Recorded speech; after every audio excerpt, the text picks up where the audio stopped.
ध्रुवण और विवर्तन, ये 2 चैप्टर्स पढ़े हैं। इसमें कुछ न्यूमेरिकल्स हैं, उनके कुछ इस तरह के न्यूमेरिकल्स हैं जो सामान्यतः परीक्षाओं में आते रहते हैं। तो कुछ सवाल हम 2 एक करते हैं जिससे थोड़ा आइडिया हो जाए कि इन क्वेश्चंस को कैसे हम हल करते हैं।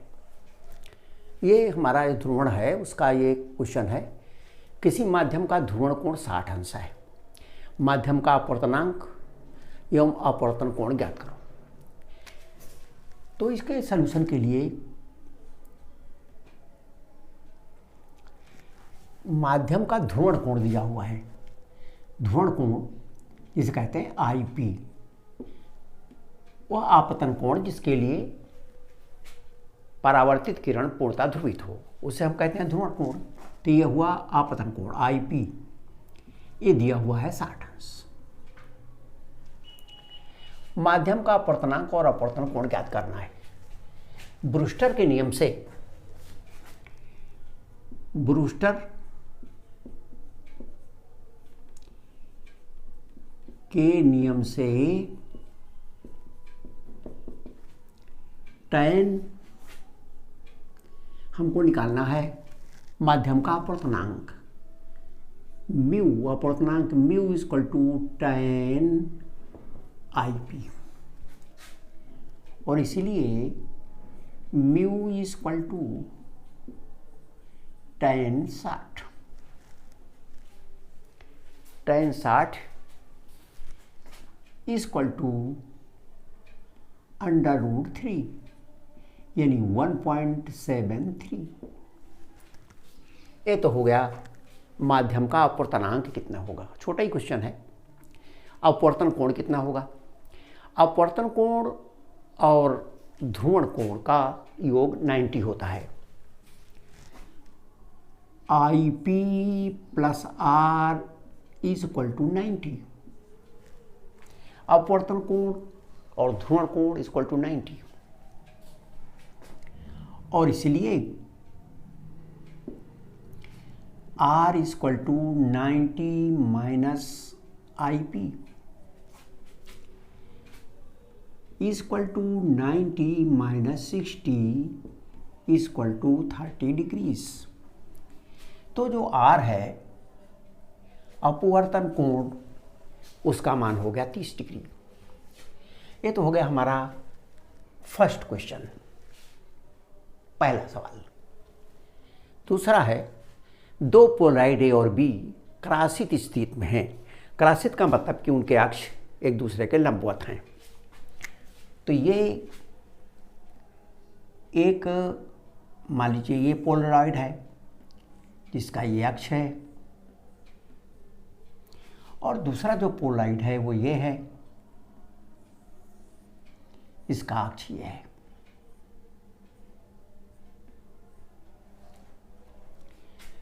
अब इसमें पहले वाले में मान लीजिए I0 सामान्य प्रकाश, आध्रुवित प्रकाश इसमें डाला जाता है, और I0 का मान दिया हुआ है, I0 इक्वल टू 100 वाट प्रति मीटर स्क्वायर। ये I0 दिया है, ये हमारा A है, ये B है। अगर ये क्रासित रहेगा तो इससे तो प्रकाश निकलेगा, लेकिन ये लंबवत है इसलिए इससे बाहर प्रकाश नहीं निकलेगा, 0 हो जाएगा। तो इससे जो प्रकाश निकलेगा वो कितना निकलेगा, इससे निकलने वाला जो प्रकाश है उसकी तीव्रता, अगर अध्रुवित प्रकाश किसी भी पोलराइड पर पड़ता है, जितना आपतन प्रकाश की, आपतित प्रकाश की तीव्रता होती है उसका ये आधा हो जाता है, क्योंकि मेलस के नियम से आता है I0 cos स्क्वायर थीटा, और इसका cos स्क्वायर थीटा का जब हम एवरेज लेंगे पूरे इसके लिए तो 1/2 आता है। इसलिए यहाँ पर जो हमको मिलेगी तीव्रता I डैश, ये बराबर हो जाएगी I0/2। कहते हैं कि B को 30 अंश घुमा दिया, अब बी को अगर हमने 30 अंश घुमा दिया तो ये इसकी जो अक्ष है ये इससे 30 अंश घूम गया ऐसे, यानी ये इसकी लाइनें ऐसे हो गई। और इसके जो कंपन हो रहे हैं, इसके कंपन की ये दिशा है। इसके साथ ये 30 अंश घुमाया, ये 30 अंश है तो ये हो गया 60 अंश। इससे आपने इसको 30 अंश घुमा दिया। पहले इस दिशा में इसका अक्ष था, इसको 30 अंश घुमाया तो इसके साथ ये 60 अंश का कोण बनाएगा। और इसलिए यहाँ पर जो हमको प्रकाश की तीव्रता मिलेगी आई, ये बराबर हो जाएगी आई डैश कास स्क्वायर 16 के दोनों के बीच जो कोण बनता है तो होगा आई डैश कास स्क्वायर 60। इसका मान आ गया, आई डैश का मान है आई जीरो बाई 2 कास स्क्वायर 60, कास 60 बराबर 1/2, तो कास स्क्वायर 60 बराबर 1/4। आई जीरो का मान हम निकाल चुके, आई जीरो मान दिया हुआ है 100, तो हो गया 100 इंटू 1/4/2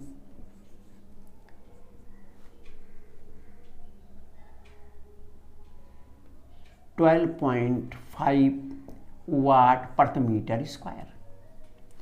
तो ये जो बी है, बी से निर्गत प्रकाश की तीव्रता होगी 12.5 वाट प्रति मीटर स्क्वायर।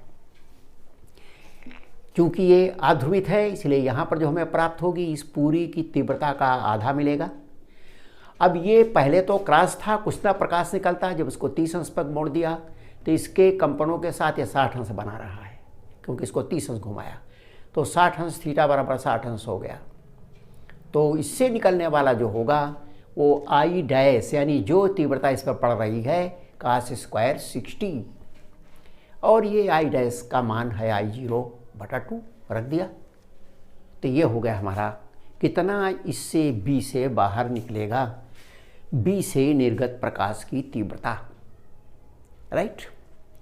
अब एक और है, ये विवर्तन का क्वेश्चन है। एकल स्लिट विवर्तन में द्वितीय निम्नलिखित की कोणीय स्थिति 60 है।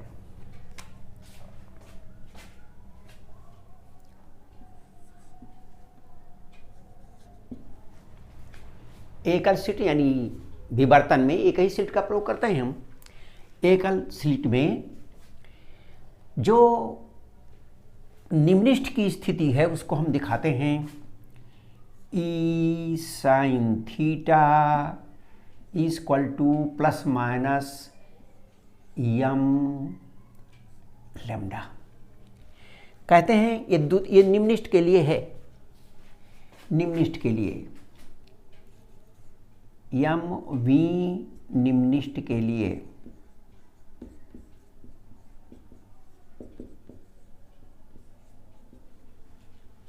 इसलिए द्वितीय निम्नलिखित के लिए, इसलिए द्वितीय के लिए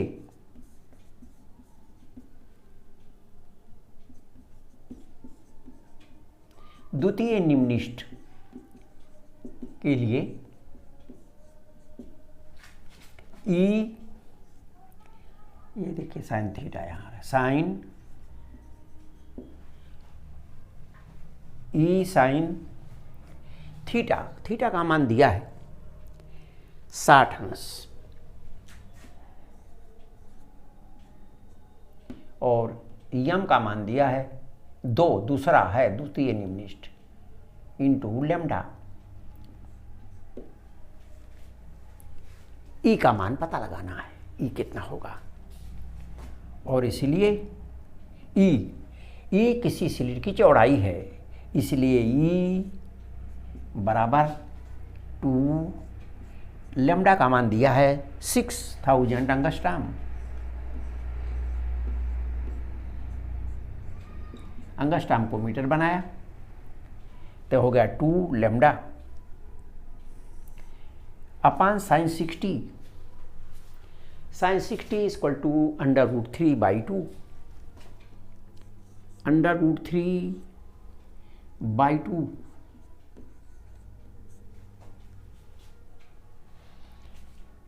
ये आएगा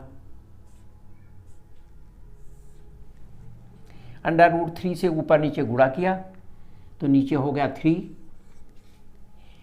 ये हो गया 2 और 2 4,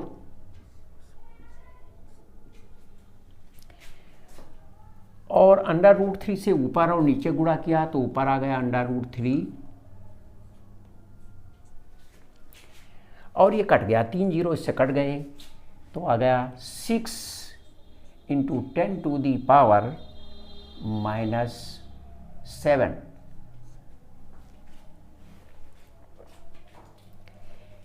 इससे कट जाएगा। इसलिए स्लिट की चौड़ाई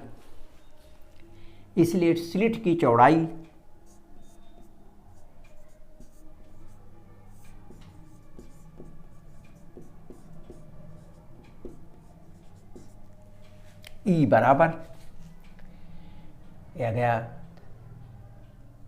4 दूनी 8, 8 √3 10⁻⁻7 मीटर।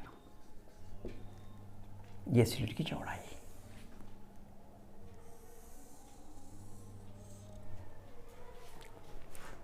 तो ये तो हो गए कि स्लिट की चौड़ाई कितनी होगी। अब इसमें ये सब बोर्ड के आए हुए क्वेश्चन हैं, छोटे छोटे क्वेश्चन हैं, ये भी छोटे ही है। अब ऐसा ही हम और करते हैं एक आध क्वेश्चन।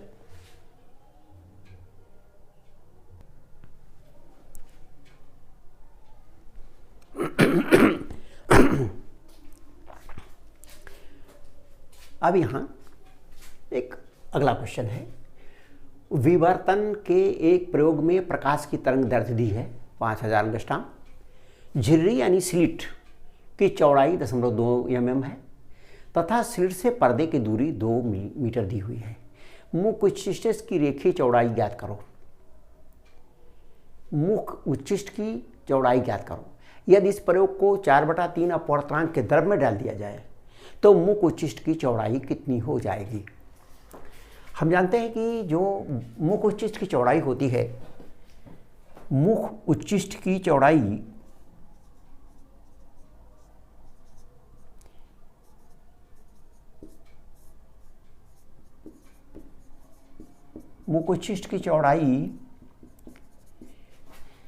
इसको हम लिखते हैं 2x और ये बराबर होता है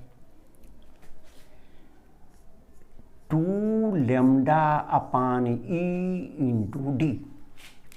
ये तरंगदैर्ध्य है प्रकाश की जो हम प्रयोग करते हैं, ये स्लिट की चौड़ाई है और ये पर्दे की कितनी दूरी है। तो ये हो गई मुख उच्चिष्ट की चौड़ाई, इसका मान बराबर आ जाएगा 2। लैम्डा का मान दिया है 5000 10⁻⁻10 मीटर, डी का मान दिया है 2 मीटर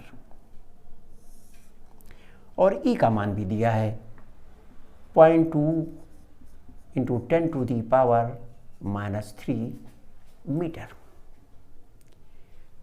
अब इसको अगर हम हल करते हैं तो ये आता है 2 और 5 को गुणा करेंगे तो 10 आ जाएगा। 2 × 5 = 10। 1 2 3 यहाँ पर 0 है, 1 2 3, और इससे अगर इसको काटेंगे तो आएगा 10⁻⁻4। तो 4 और 3 ये हो गए 7, तो हो गया 10⁻⁻3। ये कटा, ये कटा, ये कटा, फिर ये कट गया और ये कट गया। तो ये कट करके यहाँ बचेगा -3। 10 × 10⁻⁻3। इसलिए स्लिट की जो चौड़ाई आई वो आई 10 मिलीमीटर। 10 मिलीमीटर। अब अगर इसी को हमने किसी द्रव में डाल दिया, 4/3 अपवर्तनांक के द्रव में डालने पर म्यू अपवर्तनांक में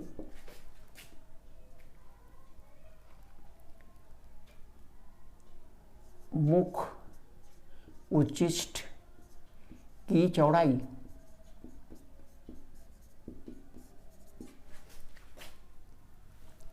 ये बराबर हो जाएगी जितना है उतना बटा अपवर्तनांक,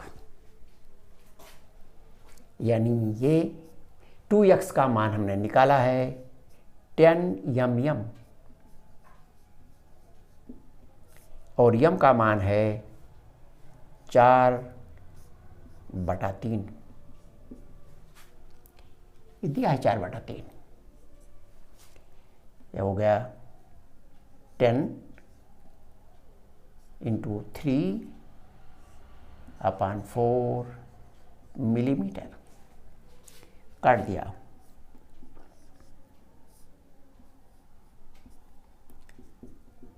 सेवन 7.5 मिलीमीटर। तो 10 मिलीमीटर वायु में है। अगर उसी पूरे के पूरे उपकरण को हमने उसको किसी ऐसे माध्यम में डाला जिसका अपवर्तनांक 4/3 है, तो जो मुख यानी उच्चिष्ट है, जिसे हम केंद्रीय उच्चिष्ट कहते हैं, उसकी चौड़ाई घट जाएगी, 7.5 mm रह जाएगी। तो ये तो हो गया हमारा कुछ ध्रुवण और विवर्तन से संबंधित क्वेश्चंस थे। और बस आज तो इतना ही।